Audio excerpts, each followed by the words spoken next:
네, 반갑습니다. 제 MBN골드 김태훈 매니저입니다. 자, 여러분들 최근에 제가 이제 위자료 계속해서 지켜보자 이렇게 강조를 드리면서 자, 이런 위성통신 관련된 종목들, 자율주행, 그리고 이제 로봇 쪽 관련된 부분들, 특히나 이제 첨단 산업 관련된 종목들은 이제 앞으로 우리가 계속해서 주목을 해야 된다 이렇게 강조를 드리고 있는 상황입니다. 자, 그래서 그 과정에서 뭐 로봇주들 지난 달부터 이제 적극적으로 편입을 하면서 뭐 목표가 달성한 종목도 있고요. 뭐 아직까지 이 목표가를 기다리고 있는 종목들도 있겠지만 전체적으로 이제 시장에 대한 부분들, 첨단 산업 특히나 이 뭐 휴머노이드도 마찬가지고 또 우주항공 쪽도 마찬가지고요. 또 자율주행도 마찬가지입니다. 이제 본격적으로 이제 상용화에 대한 부분들이 본격화되는 원년이 저는 2025년도라고 보고 있기 때문에 결국에 우리가 이제 주식시장에서 이 뭐라 그럴까요? 이 상승 변동성이라고 할까요? 더 먹을 거리가 많은 이 기대 수익이나 목표 수익 자체를 조금 더 탄력적으로 높게 잡을 수 있는 업종에 올해 한번 주목을 해봐도 되지 않을까 이렇게 정리를 해보도록 하겠습니다. 자, 최근 이제 5월달 들어서 이제 26일인데 거의 단 하루도 빠짐없이 목표가 달성하는 종목들이 있었는데 오늘은 아쉽게 없습니다. 근데 이제 근처에 간 종목들은 몇 개가 좀 있고요. 관련해서 뭐 리뷰 도와드리고 그리고 제가 오늘 공략할 종목 다시 한번 공략을 해보도록 하겠습니다. 자, 우선은 첫 번째 리뷰할 종목은 피런티어 리뷰를 해보도록 하겠습니다. 자, 아까 말씀드렸던 이제 목표가 얼마 안 남은 기업 중에 하나가 이 피런티어고요. 피런티어는 제가 이제 목표가를 19,850원을 말씀을 드렸어요. 그러니까 지난주 금요일에 약간의 수정을 했습니다. 그래서 19,850원으로 말씀을 드렸고, 오늘 이제 19,700원 정도까지 갔다가 이제 아직까지는 좀 체결이 되지는 않았지만 전체적으로 이 피런티어 같은 경우에는 저는 이제 테슬라와 관련해서 연계성에 대한 부분들 특히나 이제 다음 달 말 정도 되면은 로보택시에 대한 기대감뿐만 아니라 최근에 이제 이 SOS랩도 제가 이제 자율주행 쪽에서 탑픽주 2개를 뽑아본다면은 SOS랩과 이 피런티어를 2개를 뽑겠다 계속 강조를 드렸었습니다.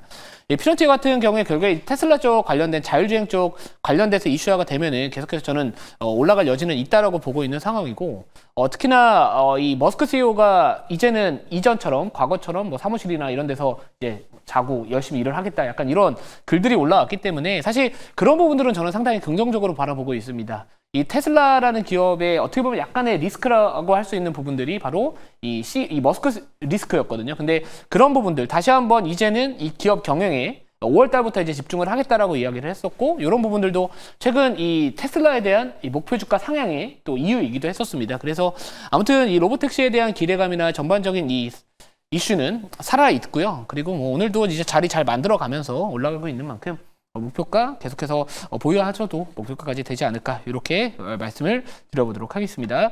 자, 두 번째 이제 리뷰할 종목은 자, 에어레인 한번 리뷰를 도와드릴게요. 제가 이제 지난주 금요일이죠.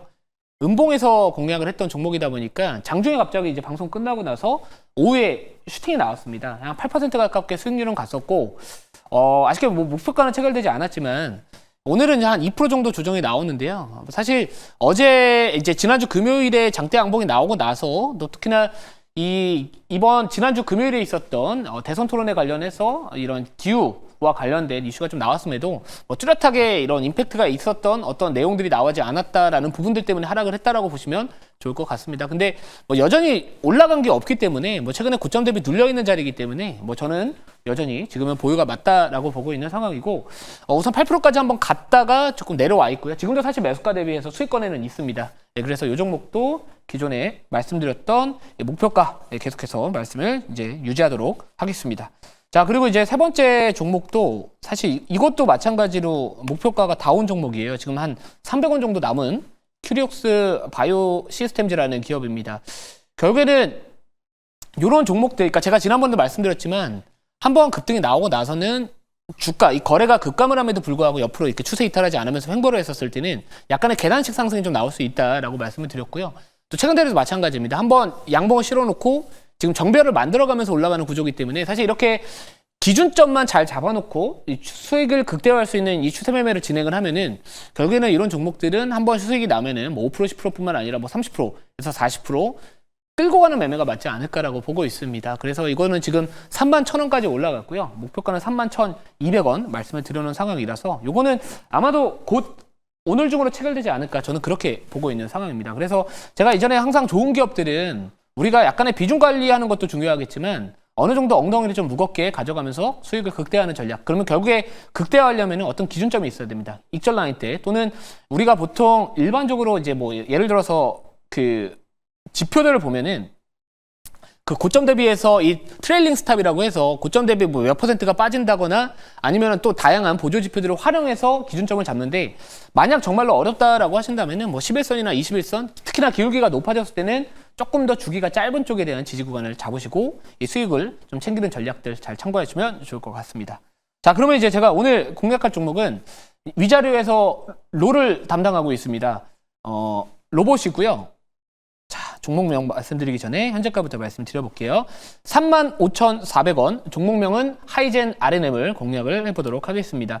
제가 이제 이 로봇주들 이전부터 이제 강조를 드렸을 때, 특히나 이제 올해부터는 휴머노이드 관련해서는 본격적으로 이제 상용화에 나서는 기업들이나 국가들이 이제 앞으로 많아질 수밖에 없는 상황이기 때문에 물려도 로봇주에 물려야 된다. 특히나 이제 이 로봇주 내에서 이 흐름이 변화가 나타나는 거는 뭐 과거에는 뭐 협동 로봇이나 이런 쪽이었다면은 이제는 휴머노이드 관련된 부분들, 특히나 이 엔비디아의 젠슨왕 CEO 같은 경우에도 지난주에 이 피지컬 AI 쪽 관련해서 상당히 강조를 많이 했고 결국에 이 휴머노이드 도입에 대한 또는 이 시장의 성장에 대한 부분들이 앞으로 더욱더 가속화될 것이다라는 포인트를 잡아본다면 결국에 우리가 이제 이 휴머노이드로 넘어갔었을 때 과연 어떤 기업들이 수혜를 받을 것이냐에 대한 생각을 해보는 게 좋을 것 같습니다. 그래서 이전에도 말씀드렸지만 결국에는 우리나라 같은 경우에는 물론 뭐 이런 로봇을 만드는 기업들도 있겠죠. 뭐 레인보우 로보틱스나 그런 기업들도 있겠지만 이 부품 쪽 관련해서 특히나 휴머노이드에 대한 부분들 시장이 커지면 커질수록 액추에이터에 대한 수요가 증가할 수밖에 없는 구조이기 때문에 결국에 그쪽 관련된 기술을 갖고 있는 기업들을 주목을 해보자라고 말씀을 드렸고요.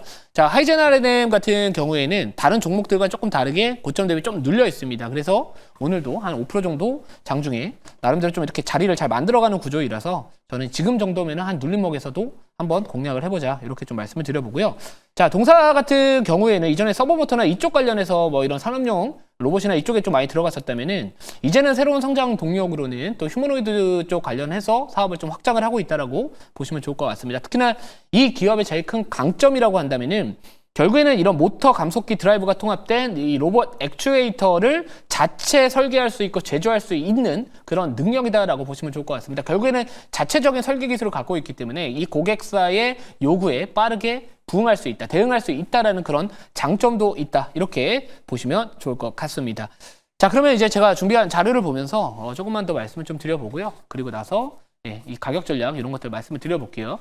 자, 최근에 이제 젠슨 CEO가 차세대 산업혁명은 피지컬 AI다. 그럼 결국에는 이 휴머노이드가 앞으로 이제 속도를 낼까에 대한 부분들이 좀 있는데 사실 이제 이 로봇 쪽에 대한 부분들 뭐 이전에는 뭐 서비스 로봇이다 아니면은 예를 들어 산업용 로봇에 대한 부분들 좀 있겠지만 사실 이 휴머노이드 로봇 쪽과 관련해서는 워낙 이 관절의 수가 많기 때문에 뭐 액추에이터 그 안에 또 들어가는 뭐 모터나 아니면 감속기에 대한 수요도 앞으로 동반 증가할 수밖에 없다라고 저는 포인트를 잡아봤고요. 특히나 우리나라 이제 기업들 중에서 특히나 이 로봇 기업들에서 원가를 제일 많이 차지하는 부품이 바로 액추에이터입니다. 근데 그 액추에이터에 대한 원가 부담을 감소를 시키려면은 결국에는 해외에 의존할 수 있는 그런 부분들을 이제 국산화에 대한 니즈가 앞으로 올라올 수밖에 없지 않을까 이렇게 보고 있고요. 뭐 하이젠 RNM 말고도 최근에 제가 이제 생쇼에서 지난달 편입을 해서 지금 최고가 수익률 제 종목 중에서 아마도 1등 종목으로 알고 있는데 이 로보티즈도 마찬가지로 이제 액추에이터 관련해서 또 특히나 많이 부각을 받았다면은 이 하이젠 RNM도 마찬가지로 이 액추에이터 쪽과 관련된 부분들이 다시 한번 주목을 해봐도 되지 않을까라고 포인트를 잡아봤고요. 이외에도 뭐 레인보우 로보틱스의 이 정밀 감속기 대부분을 공급하고 있는 뭐 SPG나 이런 기업들도 마찬가지로 지금 저도 포트에 깔아두고 급등을 좀 기다리고 있다. 이렇게 보시면 될 것 같습니다. 결국에는 이제 이 시장에 대한 부분들 우리가 뭐 이런 반도체도 오늘은 좋은 모습을 보여주고 있고요. 전체적으로 이 유럽에 대한 이런 관세가 유예됐다라는 부분들 때문에 다행히 타이밍이 좋게 나오면서 오늘 국내 증시가 좋지만 그래도 이왕이면은 조금 더 기대 수익을 높일 수 있거나 그 기대감이 본격적으로 이제는 다시 한번 스물스물 올라올 때가 됐다라는 부분들이 결국엔 저는 첨단 산업 관련된 종목들에 집중을 해야 되지 않을까 이렇게 정리를 해보도록 하겠습니다. 자, 다음 자료 볼게요. 다음 자료 보시면은 자, 우선은 이 휴머노이드 열풍이라는 이야기가 나오죠. 근데 항상 휴머노이드 열풍이라는 이야기가 나오면은 액추에이터 이야기가 나올 수밖에 없습니다. 특히나 액추에이터 시장은 58조 폭발, 성장을 한다라는 부분들도 좀 있고요. 특히나 애플과 엔비디아, 테슬라도 가세를 한다라는 겁니다. 그러니까 우리가 결국에는 이 우리나라 내에서만 움직일 수 있는 그런 성장성에 대한 부분들보다는 이 글로벌 메가 트렌드에 대한 가능성이 높은 쪽에 대한 섹터나 키워드에 집중을 하셔야 된다고 보고 있고요. 특히나 이 하단에 또 보시면은 이 글로벌 액추에이터 시장이 2030년도까지 58조 원 돌파 전망이다. 그러면 보통 어떤 성장성에 대한 그 가속화되는 시기가 저는 이 관련된 기업들의 주요 투자 시점이라고 보는데 보통 일반적으로는 제가 그냥 손으로 그려드리면은 처음에는 성장을 천천히 하게 됩니다. 그러다가 어느 순간 딱 되면은 상용화되기 시작을 하면서 급격하게 기울기가 올라가는 시기가 있기 때문에 저는 이제 급격하게 성장성이 이제 부각될 수 있는 시기가 바로 올해 하반기 정도가 되지 않을까라고 보고 있고요. 실제로 뭐 테슬라의 옵티머스도 마찬가지고 최근 또 자율주행 쪽도 관련해서도 결국에는 지금 이 상용화에 대한 이야기들이 나오기 때문에 아무튼 하반기는 첨단 산업 관련된 종목들 지켜봐야 된다. 계속해서 좀 말씀을 드려보도록 하겠습니다. 자, 결국에는 이런 흐름들을 보면서 종합적으로 봤을 때 주가 자체가 좀 눌려있는 하이젠 RNM 다시 한번 공략을 해보겠다. 이렇게 정리를 해보도록 하겠습니다. 자, 목표가 말씀드려볼게요. 자, 목표가는 우선은 전고점 부근에 대한 또 저항도 있을 수 있기 때문에 39,500원 목표가 잡고 손절가는 29,500원으로 잡아보고 대응하도록 하겠습니다. 자, 오늘 공개 방송은 저녁 8시에 진행을 하게 되었고요. 뭐 관련해서 제가 자세한 내용들 앞으로 투자 포인트에 대한 부분들 좋은 기업들 말씀드릴 거고 뭐 글로벌 텍스프리 제가 6,000원 이상을 갈 것 같다라고 말씀드렸는데 드디어 오늘 6,000원 돌파를 했습니다. 좋은 기업들 저가 부근에서 매수할 수 있는 종목들 다시 한번 말씀드릴 테니까 오늘 오후 8시 많은 시청 부탁드리도록 하겠습니다.